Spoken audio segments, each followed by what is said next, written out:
This one, me and a friend of mine decided we wanted to write a poem together. So he would write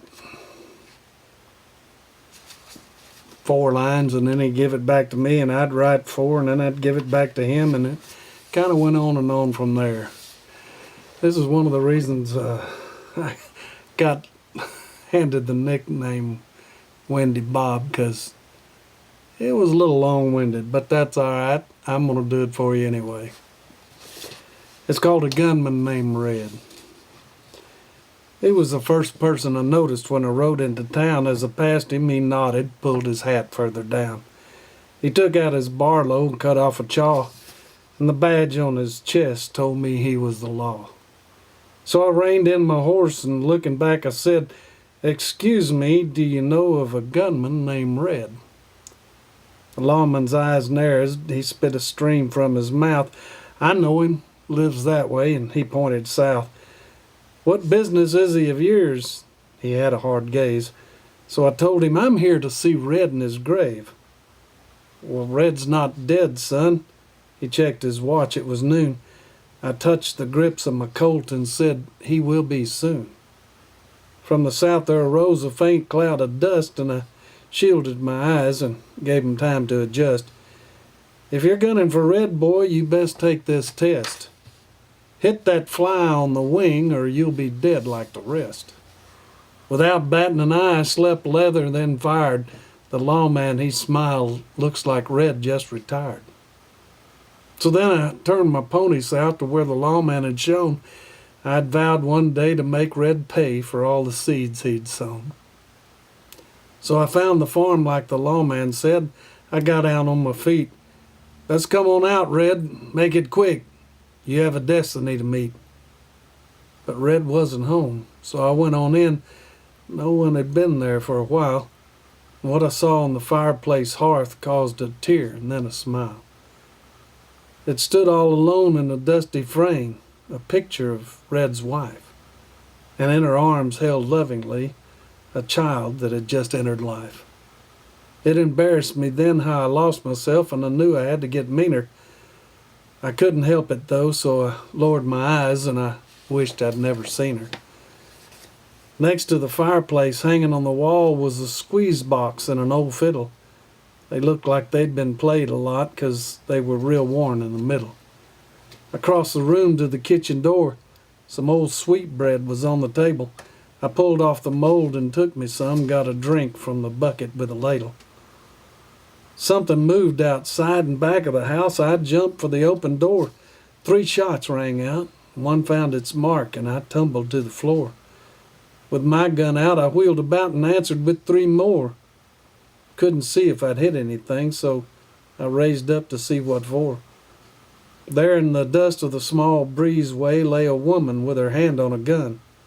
I had no time to look for reason or rhyme, but I thought about what I'd done. The thought of killing a woman is a hard thing for a man, and at that moment I really despised the gun in my right hand. But then I heard a soft moan. It came from the girl on the floor. I turned her over, then pulled her to the light from the open door. I placed my ear upon her breast and hoped her heart still beat. And then I felt her Colt barrel graze me where my head and ear meet. She was alive, very much alive, and her finger was tight on the trigger, and the blast that'd come in a moment would be painless and quick, I figure. And then I noticed she wasn't Red's age, much younger and beautiful too. The gal in the picture, or the babe in her arms, she was the younger of the two. But she had spared my life, and so when I picked her up, I waited for a comment. When I didn't get none, I took her inside. Then I had the urge to vomit. She had just been grazed, which left her dazed, but now her eyes were bright and clear. But she never moved that .44 from the place above my ear. But I still felt sick. Then I realized I'd been shot too. That's when my knees got weak and I staggered like I'd been drinking quite a few. So just before the blackness came, I hurried to set her on the bed. I noticed then she had moved her gun from that place beside my head. Next thing I knew, I smelled prairie stew, heard it bubbling on the stove. When I tried to rise, I grabbed my side. She gave me a little shove. "It's okay, cowboy. You better rest or you'll be busting open." Her voice was as sweet as an angel's, and it set my heart to hoping. She had dug the bullet out of my side and sewed me up real fine with a needle from her sewing kit and a length of colored twine. But watching her work was real likable. Must have meant that I was mending, 'cause I felt good enough I could have grabbed her while she was doing her tending. She had me real restless and hoping for something more when I remembered the reason that I came and what I was here for. I asked her then if she knew of the gunman named Red. She looked down at the floor and then sat down on the bed. She didn't move, just sat in silence. I could tell that she was weak. Then I saw that one big tear roll down her flush red cheek. I'd turned to look at her, with her at the spot on the floor, when the shadow of a man appeared at the open door. I lunged for my gun to kill the outlaw, pulled a hammer and pointed at this man that I saw. I was filled with relief to find the sheriff standing there. I grinned and holstered my gun and said, "I nearly parted your hair." But the sheriff didn't seem too amused. His eyes were a narrow slit. His hand was on the grip of his Colt. His fingers tapped a bit. He cleared his throat and said to me, "You find what you came for?" "No, the outlaw Red, he ain't around." And I got up off the floor. "What'd he do, this gunman Red?" the sheriff said to me. "He got a burr beneath your rig, and that's plain enough to see." I looked away and quietly said, "Well, he loved my ma." "That's all he done," the sheriff said. "That beats all I ever saw." "I want his life," I blurted out, "but not 'cause love is bad. I'll see him dead 'cause he broke ma's heart. He never knew he was my dad. He left us, see, just plain run out, 8 months before I was born. And for that dirty deed, I'll hang his sack from my saddle horn." The color drained from the sheriff's face. There was a tremble on his lip. His eyes turned misty and his hand fell away from the gun upon his hip. In a voice that cracked, he asked the boy, "What's your mama's name?" "Lorena," was the boy's reply. "Her name's Lorena Jane." The sheriff shook. His eyes rolled back. He dropped his head to his chest. He paused and stared for a while. "I got a confession to make, I guess." "I'm your pa," the sheriff said. He spoke it soft and low. "I won't throw down, so hear me out before you kill me and you go. My name is Red. I'll bet you find we've got the same last name. I loved your ma. I made her my bride and vowed with her I would remain. But you ran out," the boy cried, "snuck off in the night."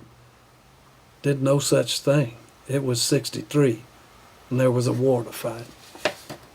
I rode off with old Beauregard and told her I'd be back. In 65, when I returned, our home was a run-down shack. For 2 long years I searched for her, till finally I give in. I took the job as sheriff, and ever since that's where I've been. But this one thing you must understand, I never knew about you. Since I was going off to war, your mama never said. That's just something that women do. Your mama knew the South must fight, and she never asked me to stay. Had I known about a son, no army could drag me away. So go ahead, son, pull your gun. I said I won't throw down. Lay me low, put a star on my grave, 'cause that's all I've been to this town. A gunman? Yeah, but a lawman too. And of my job I've always been proud. So I hang my guns on the office wall and let my hat be my burial shroud." My hands hung limp by my sides, but my teeth were still clenched tight. Should I draw my gun and cut him down? I felt I had the right. Then I stole a glance at the girl's face. Her emotions she could not hide, and she never took her eyes off me, but she walked to the sheriff's side. The tears came then into my eyes and blurred what sight I had, and my hand reached down for my gun, and as I pulled